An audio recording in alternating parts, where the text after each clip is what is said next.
Brave Chicken Little. Retold and illustrated by Robert Byrd.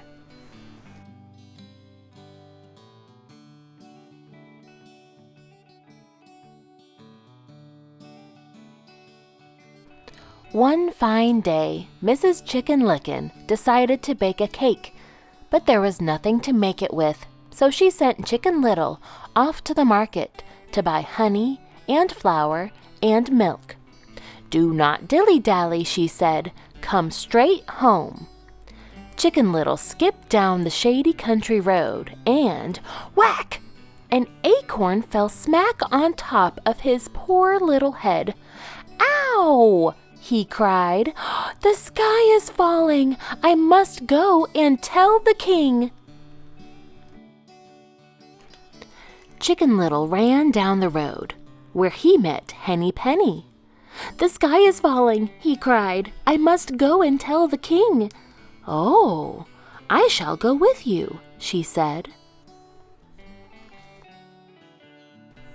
Chicken Little and Henny Penny both ran down the road, where they met Ducky Lucky and Turkey Lurkey. "Where are you going?" they asked. "The sky is falling," cried Chicken Little and Henny Penny, "and we are going to tell the king." "Then we shall go too," they said. Chicken Little, Henny Penny, Ducky Lucky, and Turkey Lurkey all ran down the road. There they met Piggy Wiggy, Rabbit Babbit, and Natty Ratty. "Where are you running to?" they asked. "The sky is falling," cried Chicken Little, Henny Penny, Ducky Lucky, and Turkey Lurkey, "and we are going to tell the king." "Well, we will go with you," they said. Now, Chicken Little, Henny Penny, Ducky Lucky, Turkey Lurkey, Piggy Wiggy, Rabbit Babbit, and Natty Ratty all ran down the road. And they met Froggy Woggy and Roly and Poly Moly. "Where are you all off to?" they called. "The sky is falling!" cried Chicken Little, Henny Penny, Ducky Lucky, Turkey Lurkey, Piggy Wiggy, Rabbit Babbit, and Natty Ratty, "and we are going to tell the king." "Then so shall we," they cried. So down the road ran Chicken Little, Henny Penny, Ducky Lucky, Turkey Lurkey, Piggy Wiggy, Rabbit Babbit, Natty Ratty, Froggy Woggy, and Roly and Poly Moly.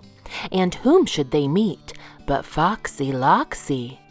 "Hello, hello," he sang out. "Good day and cheers. Where are you off to, my scrumptious little dears?" "The sky is falling," said Chicken Little, "and we are going to tell the king." "Oh, please, please let me come too. I know the best way, I do, said Foxy with a grin. "But first, my dear friends, we'll stop for brunch, or maybe instead a nice little lunch. And after we eat, we'll dance and we'll sing on our way through the woods to the palace of the king." And so Chicken Little, Henny Penny, Ducky Lucky, Turkey Lurkey, Piggy Wiggy, Rabbit Babbit, Natty Ratty, Froggy Woggy, and Roly and Poly Moly followed the grinning Foxy Loxy down the road, over the hill, and into his house. "My dears," said Foxy Loxy, "meet my wife, the love of my life." Mrs. Foxy Loxy smiled and curtsied. Then Foxy Loxy said, "And these are my kits who frazzle my wits." And one by one, Foxy Boxy, Foxy Doxy, Foxy Hoxy, Foxy Moxy, Foxy Noxy, Foxy Poxy, and Foxy Soxy smiled and licked their lips. Then Foxy Loxy said, "Come in and stay for a while. Lunch will be served in spectacular style." "But the water has not quite boiled for our extraordinary stew, and what a surprise is in store for you."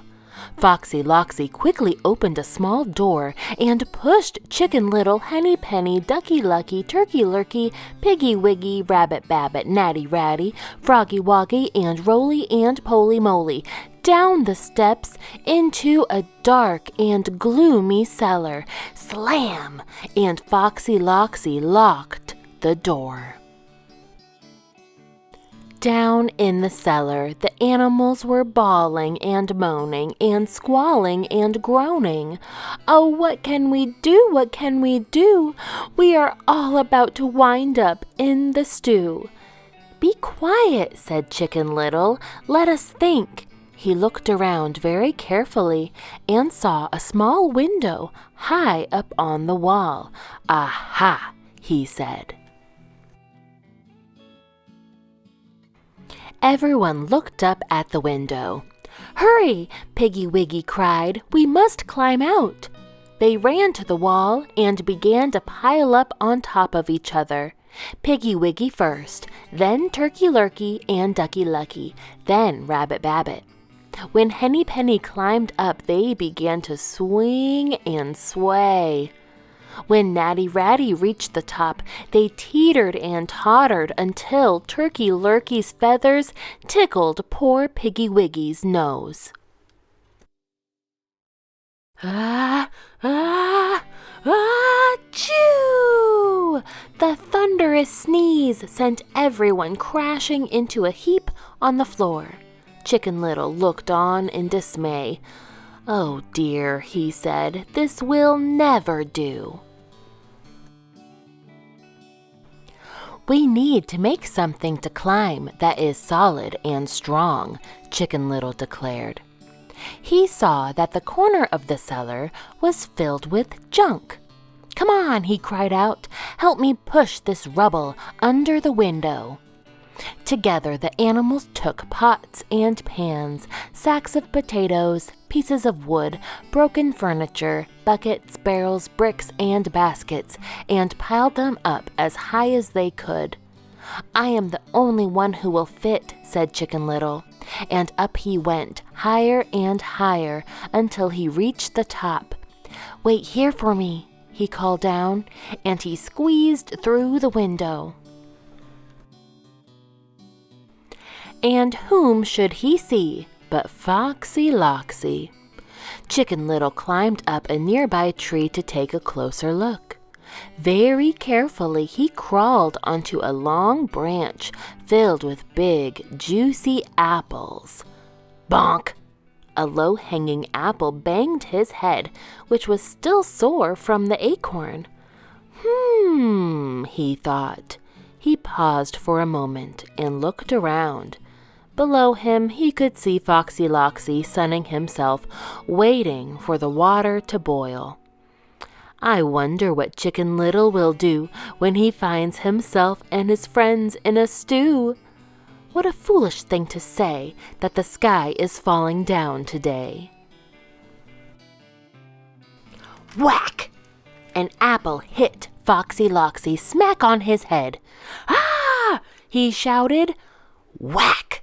Chicken Little aimed and bounced another apple off Foxy's head. "Help!" Foxy Loxy cried. "Oh me, oh my! I've just been hit by a piece of the sky!" Mrs. Foxy Loxy ran outside and whack! Chicken Little bounced an apple off her head too. "Ah!" she shrieked. "The sky is really falling! We must go and tell the king!" So Foxy Loxy, Mrs. Foxy Loxy, and Foxy Boxy, Foxy Doxy, Foxy Hoxy, Foxy Moxy, Foxy Noxy, Foxy Poxy, and Foxy Soxy all ran off to tell the king that the sky was indeed falling. Then brave Chicken Little climbed down the tree and ran inside the house. He unlocked the cellar door, and Henny Penny, Ducky Lucky, Turkey Lurkey, Piggy Wiggy, Rabbit Babbit, Natty Ratty, Froggy Woggy, and Roly and Poly Moly all stumbled out, tumbling and tripping, screaming and screeching. Chicken Little ran out right behind them. He ran down the road and through the woods as fast as he could. And whom should he see out for a stroll but the king himself? But Chicken Little did not stop. And he did not tell the king that the sky was falling. He just ran and ran and ran all the way home. "Chicken Little," cried Mrs. Chicken Licken, "where have you been?" But Chicken Little was so tired he did not answer. Soon he was dreaming of baking cakes, ferocious foxes, majestic kings, giant acorns, and falling apples. And he never ever did tell anyone else that the sky had fallen.